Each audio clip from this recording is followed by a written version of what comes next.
Olá, sou professora Priscila, professora de Geografia. Juntos vamos estudar a localização e as características do Brasil. Seria interessante que, se você tiver disponível o seu material, deixe ele ao lado, vai acompanhando, fazendo anotações, grifando partes importantes. Vai ser de grande proveito aí para você. Beleza? Tudo certo? Vamos lá começar então. Nós temos aqui, então, o mapa mundi, né, e mostrando aqui a localização do Brasil no mundo. Nós temos aqui a legenda, né, que dá para a gente perceber que as linhas verticais estão no hemisfério oeste ou ocidental e as linhas horizontais no hemisfério leste ou oriental. O que divide a Terra nesses dois hemisférios é o meridiano de Greenwich, certo? Agora, olha só a linha do Equador aqui. Esse paralelo divide a Terra nos hemisférios norte e sul. Então, olhando aqui a localização do Brasil, claramente a gente percebe que o Brasil está totalmente a oeste, olha o meridiano aqui, totalmente a oeste. Aproximadamente, olha só, 7% do seu território no hemisfério norte e aproximadamente 93% do seu território no hemisfério sul. Nós temos aí a linha do Equador, que corta o norte do Brasil, e o Trópico de Capricórnio, ali na divisa entre São Paulo e Paraná, né, na porção sul do Brasil. Então, dá para a gente perceber aí, inclusive, né, o tamanho do Brasil no mundo, né? Ele é muito grande, é um país de grandes dimensões. Aqui nós temos a América do Sul, né, que mostra aqui o território brasileiro e todas as fronteiras, os países da América do Sul que fazem fronteira com o Brasil. Quase todos os países. Temos dois países que não fazem fronteira com o Brasil, que é o Equador e o Chile. Tá? De todos os países da América do Sul, só esses dois não fazem fronteira com o Brasil. Aqui eu coloquei, olha, uma tabela aqui com a quilometragem das fronteiras. Então, por exemplo, aqui, sei lá, Bolívia, 3.338 quilômetros. Olha, toda essa área de fronteira tem aí essa quantidade de quilômetros. Né? Olha só o Oceano Atlântico, 10.959, quase 11 mil quilômetros de litoral o Brasil tem. É enorme, né? Uma costa e um litoral muito grande. Lembrando que faz parte do território brasileiro também, 12 quilômetros além aqui da linha da costa litorânea, faz parte também essa área, né? A gente chama de Amazônia Azul, essa área do Oceano Atlântico, então, também faz parte do território brasileiro. Né? A gente pode reparar aqui nesse mapa também o tamanho do Brasil. Olha como ele é extenso, né, em relação aos outros países da América do Sul. Nós temos o Brasil aí como o quinto maior país em extensão territorial do mundo. Primeiro a Rússia, depois o Canadá, a China, os Estados Unidos, o Brasil e a Austrália. Então, são os 6 maiores países em extensão territorial do mundo, e o Brasil é o quinto. Então, realmente, ele tem aí dimensões continentais. É muito grande. Aqui nós temos os pontos extremos do Brasil. Olha só, norte, sul, leste, oeste, as orientações. Então, como assim ponta extrema? Olha só, o ponto extremo norte do Brasil, o ponto extremo sul, ponto extremo leste e oeste. Então, olha só, o norte, nascente do Rio Ailã, no Monte Caburaí, que fica na unidade da Federação em Roraima. Ao sul, está aqui, o Arroio Chuí, no Rio Grande do Sul, a unidade da Federação do Rio Grande do Sul. Aqui ao leste, Ponta dos Seixas, que fica aí na porção, né, leste, no estado, né, na unidade da Federação da Paraíba. E aqui a nascente do Rio Moa, na Serra Contamana, na unidade da Federação do Acre. Reparem aqui que essa distância em linha reta, não são rodovias, tá?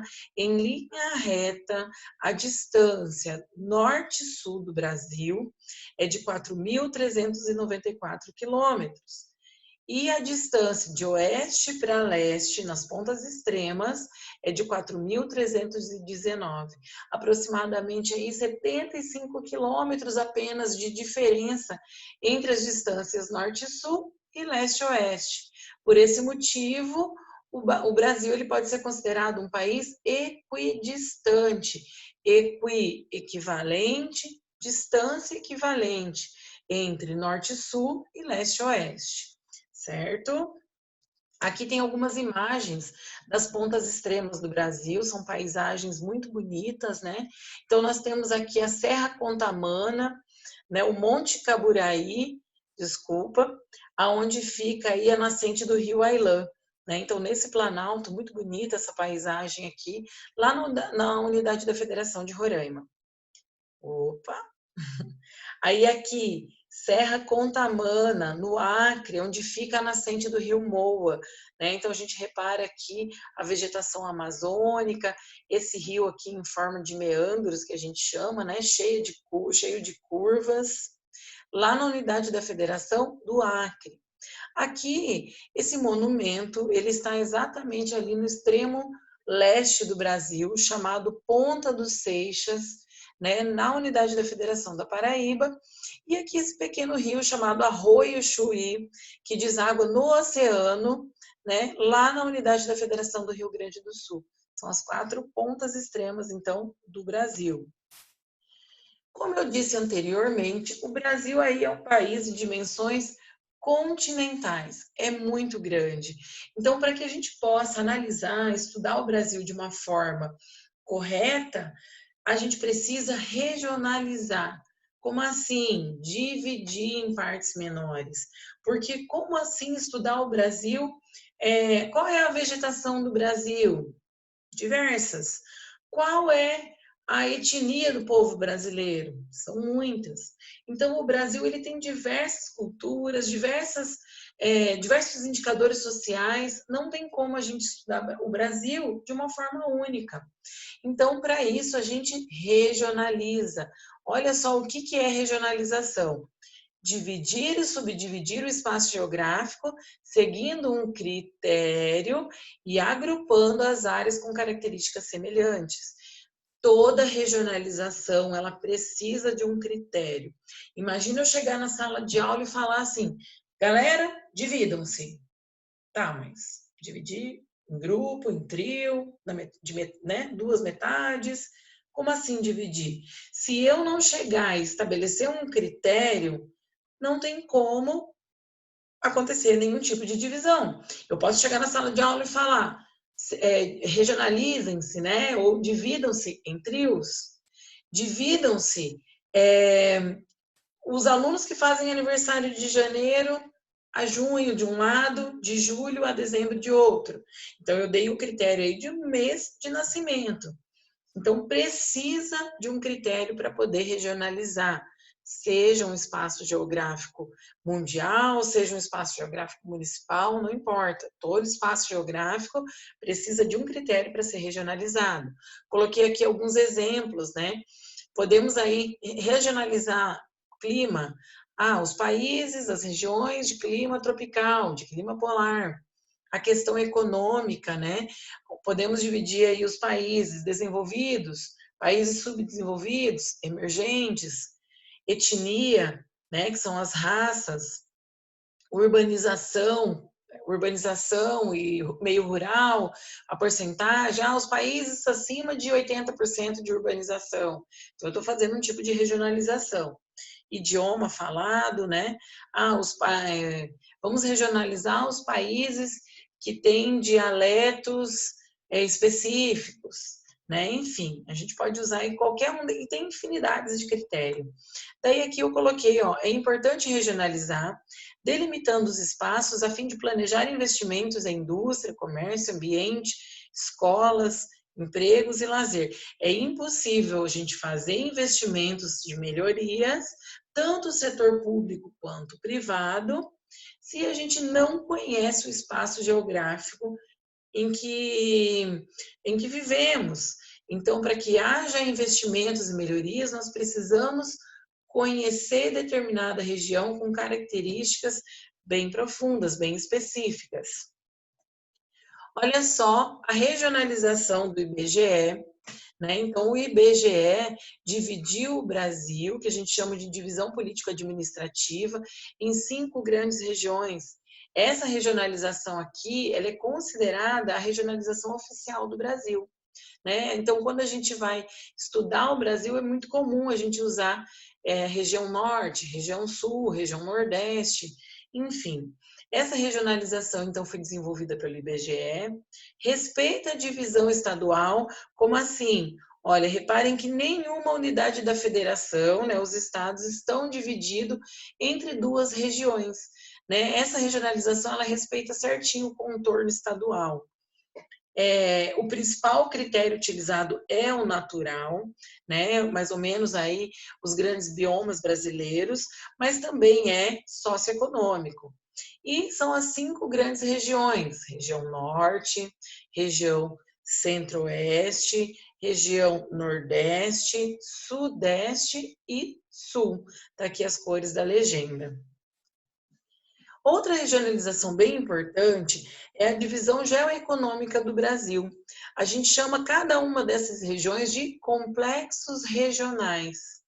Essa regionalização foi elaborada pelo geógrafo Pedro Pinchas. E essa regionalização tem aqui, olha, essa característica diferente da anterior do IBGE. Não respeita a divisão estadual. Olha só, observe aqui o Mato Grosso. O sul e sudeste do Mato Grosso faz parte da região centro-sul, todo o restante da região amazônica. Olha aqui o estado de Minas Gerais, o norte de Minas, nordeste, o centro-sul de Minas, centro-sul. Então, olha aqui, Tocantins, Maranhão, Piauí, Bahia também, olha.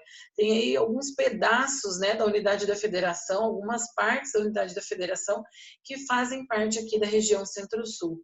A região centro-sul é a mais desenvolvida economicamente, né? Então, olha aqui, critérios socioeconômicos e históricos, levado em consideração a questão dos indicadores sociais, o desenvolvimento econômico, o sistema produtivo, né? Então, por que que o o sul do Mato Grosso faz parte da região centro-sul, que é a mais desenvolvida? Porque nessa região aqui tem uma agricultura moderna de alta produtividade, então assemelha-se à região centro-sul. Essa região aqui, ó, que a gente costuma chamar de Mapitoba, né? As iniciais Maranhão, Piauí, Tocantins e Bahia. Também essa região aqui são grandes produtores de soja, de grande produtividade, moderno, né? Já que o norte de Minas Gerais, ele está incluso aqui na região Nordeste. Por quê? Porque essa região aqui, chamada Vale do Jequitinhonha, ela tem aí as características socioeconômicas muito semelhantes ao Nordeste. E o restante de Minas Gerais pertence à região Centro-Sul. Então, está aqui, de acordo com a legenda, né, os 3 complexos regionais. Aqui nós temos algumas mudanças que aconteceram aí na configuração do território brasileiro, né, desde 1940 até os dias atuais. Reparem aqui que, por exemplo, o Mato Grosso, não tem Mato Grosso do Sul, não tem Rondônia, né, olha só, o Acre, Roraima, Amapá, Tocantins, o Distrito Federal, nada disso. Certo? Nós temos aqui um território do Acre, mas ainda não é uma unidade da federação.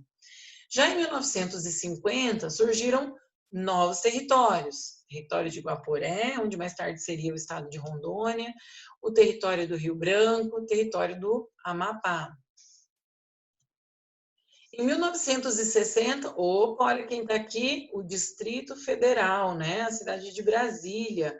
Aí aqui de Guaporé já foi para território de Rondônia, né? Então a grande mudança foi aí a questão, nesse caso aqui, do Distrito Federal.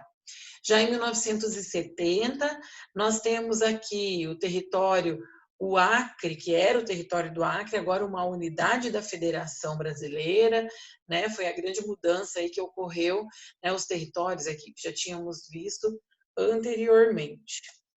Em 1980, olha aqui, o Mato Grosso do Sul surgiu, certo? Foi a grande modificação aí na configuração dos limites, né, nas divisas do Brasil.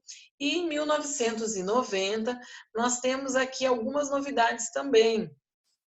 Roraima se torna uma unidade da federação, o Amapá, Rondônia, Tocantins, né? Olha só. Então, são novas unidades da federação e hoje nós temos aqui essa divisão aqui política do Brasil, né? Em relação às unidades da federação. Depois de 1990 não ocorreram grandes mudanças aí no território brasileiro. E agora, melhor hora, sempre falo, gente. Essa é a hora que você vai colocar aí em prática e refletir sobre os conteúdos que foram trabalhados. Então, aqui eu peço um exercício de pesquisa para você. Pesquise na internet quais são as unidades da federação com as suas capitais, de cada uma das regiões políticos administrativas do IBGE. Escreva no seu caderno para posteriormente apresentar à sua professora em sala de aula. Então, você vai pegar lá, região norte, vai colocar ali o nome das unidades da federação, dos estados e as suas capitais. Região nordeste, o nome das unidades da federação e as suas capitais, e assim por diante, né? Lembrando que são 5 regiões. Beleza, pessoal? Até a próxima. Tamo junto!